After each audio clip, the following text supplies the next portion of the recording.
देवियों और सज्जानो नमस्कार, आदाब, सत श्री अकाल। आपका स्वागत है आज के इस ज्ञानवर्धक अध्याय में। जैसे इंसान के शरीर में खून दौड़ता है, वैसे ही किसी भी बिजनेसमैन पैसा दौड़ता है। ये फाइनेंस ही बिजनेस का जीवन रक्त है। इसके बिना ना कोई कंपनी शुरू हो सकती है, न चल सकती है, ना ही आगे बढ़ सकता है। तो आज हम समझेंगे इस फाइनेंस की दुनिया को बिल्कुल सरल शब्दों में। हम बात करेंगे कि ये पैसा कहाँ से आता है, कितने समय के लिए आता है और इसके अलग अलग रूप क्या है।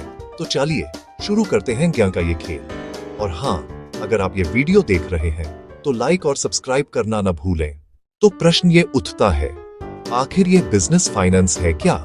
सोचिए, आप एक छोटा सा आम का अचार बनाने का बिजनेस शुरू करना चाहते हैं। कच्चे आम, मसाले, तेल, बर्तन, बोतलें दुकान तक ले जाने के लिए पैसे, इन सब के लिए जो पूंजी चाहिए वही बिजनेस फाइनेंस है। चाहे छोटा खर्चा हो या बड़ा निवेश, फाइनेंस के बिना आगे नहीं बढ़ सकता। अब ये पैसा अलग अलग समय के लिए चाहिए होता है।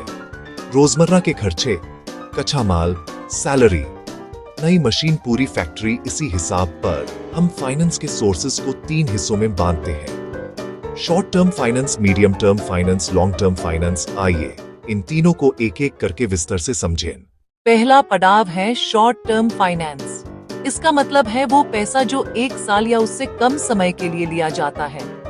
ये बिजनेस की रोजमर्रा की जरूरतों को पूरा करने के लिए होता है। इन्हें हम वर्किंग कैपिटल नीड्स भी कहते हैं। सोचिए, आपकी अचार की कंपनी चल रही है। अचानक आपको एक बड़ा ऑर्डर मिल गया। आपको तुरंत बहुत सारे आम और मसाले खरीदने हैं, लेकिन आपके पास अभी कैश नहीं है। यहाँ पर शॉर्ट टर्म फाइनेंस आपके काम आएगा। इससे आप तुरंत सामान खरीद कर ऑर्डर पूरा कर सकते हैं और जब ग्राहक से पैसे मिल जाएं, तो आप ये उधार चुका सकते हैं। ये बिजनेस की गाड़ी को रोज धक्का देने जैसा है, ताकि वो रुके नहीं। इसके कुछ आम स्रोत होते हैं, जैसे कि ट्रेड क्रेडिट। इसमें आप जिनसे कच्चा माल खरीदते हैं वो आपको कहते हैं कि आप सामान अभी ले जाओ और पैसे 30 या 7 दिन बाद दे देना। ये एक तरह का बिना ब्याज का उधार है। फिर आता है बैंक ओवरड्राफ्ट। इस सुविधा में बैंक आपको आपके करंट अकाउंट में जितना पैसा है उसे ज्यादा निकालने की अनुमति देता है। जितना एक्स्ट्रा पैसा आप निकालते हैं, सिर्फ उसी पर आपको थोड़े समय के लिए ब्याज देना पड़ता है। ये एक इमरजेंसी फंड की तरह काम करता है। एक और विकल्प है शॉर्ट टर्म लोन्स। बैंक और अन्य संस्थाएं कुछ महीनों के लिए छोटा लोन देती है।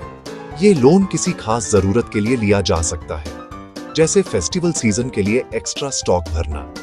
इस पर आपको निश्चित दर से ब्याज देना होता है और समय पर पूरा पैसा लौटाना होता है। इसके अलावा एक चीज होती है बिल डिस्काउंटिंग। मान लीजिए आपने किसी को माल बेचा और उसने आपको एक बिल दिया कि वो 3 महीने बाद पैसे देगा। आप उस बिल को बैंक के पास ले जाकर कुछ डिस्काउंट यानी कटौती पर तुरंत पैसा ले सकते हैं। बैंक 3 महीने बाद उस ग्राहक से पूरा पैसा ले लेगा। तो सार ये है कि शॉर्ट टर्म फाइनेंस बिजनेस के छोटे मोटे और अचानक आने वाले खर्चों के लिए एक वरदान है। इसका इस्तेमाल आमतौर पर सैलरीज देने, किराया भरने, कच्चा माल खरीदने, बिजली पानी के बिल चुकाने के लिए किया जाता है। अब आते हैं दूसरे पड़ाव पर, जिसका नाम है मीडियम टर्म फाइनेंस। ये वो पूंजी है जो 1 साल से ज्यादा और 5 साल से कम समय के लिए ली जाती है। जब बिजनेस थोड़ा बड़ा होता है और उसकी जरूरतें रोजमर्रा के खर्चों से आगे बढ़ती हैं, तब मीडियम टर्म फाइनेंस की जरूरत पड़ती है। आप एक आधुनिक मिक्सिंग मशीन खरीदना चाहते हैं, यहाँ मीडियम टर्म फाइनेंस सही बैठता है। सबसे आम है टर्म लोन्स। आपको इसे 2 से 5 साल में मासिक किश्तों यानी EMIs में चुकाना होता है। एक और तरीका है लीजिंग। आप हर महीने एक निश्चित लीज रेंटल देते हैं। आप डाउन पेमेंट करते हैं और बाकी किश्तों में चुकाते जाते हैं।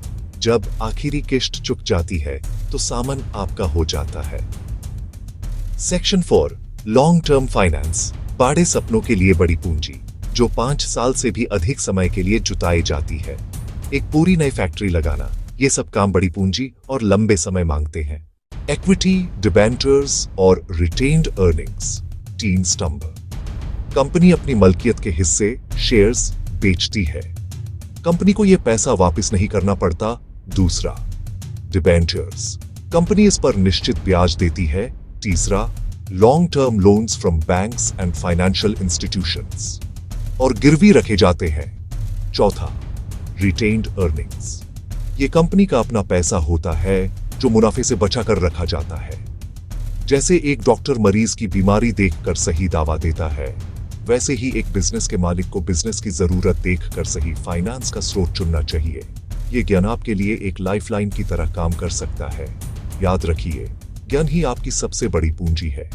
हमेशा सीखते रहिए, आगे बढ़ते रहिए।